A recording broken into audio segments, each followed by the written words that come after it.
Climate change policy has contributed to the downfall of 2 Prime Ministers and a couple of opposition leaders, but finally it's a reality. So, after all the years of arguments, what will the impact of the carbon tax on ordinary Australians actually be? Today was the first working day for businesses to start dealing with the new tax, and as they have been all along, they're split on it. One thing business is united on, though, is a call for certainty, and that means the opposition's under pressure to spell out what will happen when Tony Abbott honours his pledge in blood, as he calls it, to dump the tax. Heather Hewitt reports.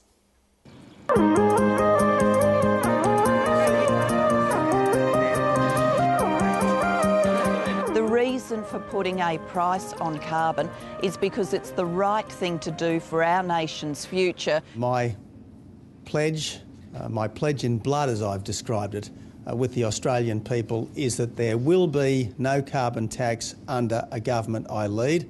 It means that we will lock in prosperity for the future and do the right thing by our environment. It's going to be a Python squeeze. People are going to have a tax that continues to grow. The race was on around the country, election campaign style, for our politicians to hammer the pluses or the minuses of the carbon tax on the first business day of its introduction.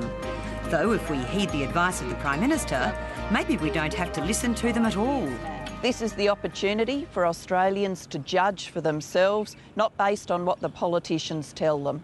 They don't have to listen to the politicians, they can make their own judgments. They won't have to listen to the pollies. And maybe that's just as well, if this is what's on offer. Well, Mr Abbott has pretended that the whole issue of a carbon price is a horror movie right there on my TV, but the truth is the people of Whyalla are saying, no Whyalla wipe out there on my TV, no Whyalla wipe out there on my TV, no Whyalla wipe out there on my TV, shocking me right out of my brain, shocking me right out of my brain. But amidst all the talk and the stunts, what was coming through loud and clear was confusion in the business community. Not just about how to deal with the tax, but what happens if, as more opinion polls today suggest, the coalition is headed for clear victory at the next election. The real challenge for the energy industry now in Australia is the uncertainty. I mean, the reality is there's a significant likelihood that the carbon tax, the emissions trading scheme, will be repealed sometime in the future if a coalition government's elected. So we've got uncertainty heaped upon uncertainty in many ways. Now, the opposition says to industry, we won't have a carbon tax and we'll replace it with something else. As we get closer to the election, industry really is starting to need to know the details of what that something else is so that they can make investment decisions for now and well into the future. The whole purpose of this scheme is to provide certainty through time that we're going to have a carbon price and it's going to increase. We're trying to send price signals to polluters. But because of the political wrangling and the debate, they are completely and utterly confused at the moment. Power and transport. The opposition leader, Tony Abbott, wasn't going to shed any light on that front today, as he toured a superphosphate fertiliser plant and one of the big polluters targeted by the tax at Geelong, just outside Melbourne. He's urged business not to overcommit in their plans to deal with the tax because he wants to repeal it. But in this interview with 7:30, he had no alternatives to offer the business community. How can people run a business with this kind of uncertainty and you saying don't overcommit to this tax? How can you run a business like that? Well, I'm telling people that things are going to be so much better under the coalition because there'll be no carbon tax, and then there are a whole range of other changes that we want to make that will make it easier to work, to invest and to employ in Australia. We're going to cut red tape, we're going to improve the workplace relations environment, we're going to try to boost productivity. But this is how we give hope, reward and opportunity for business. If you were a business, how would you deal with this in terms of investment? If you're saying on the one hand don't overcommit and the government is saying you must pay this tax. If I was a business, I'd say let's change the government as quickly as possible.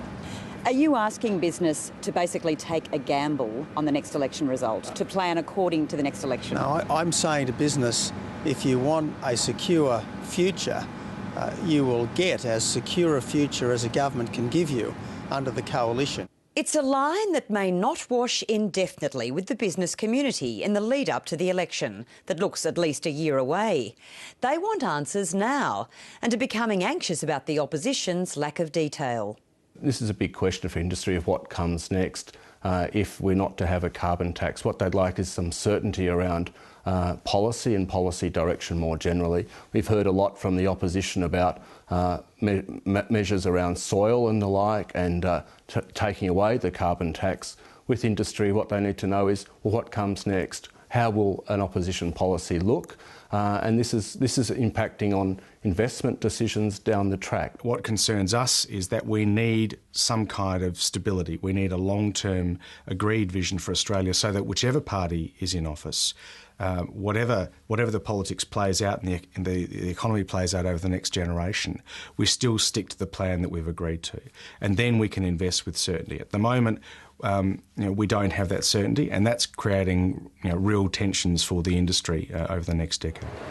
Uncertainty too over what would become of Labor's compensation packages to business, and for low and middle income householders, what happens to those pension and family payment increases, plus this week's tax cuts? Will they go under an Abbott government, or do they stay? How much of the compensation they keep, we will announce in good time before the next election. Look, there'll be a tax cut without a carbon tax, and there'll be pension increases without a carbon tax under a coalition government. The precise quantum we will make clear in good time before the next election, and we will pay for it not with a carbon tax but with sustainable reductions in government spending. Don't hold your breath waiting for details on spending cuts either, until much closer to the election.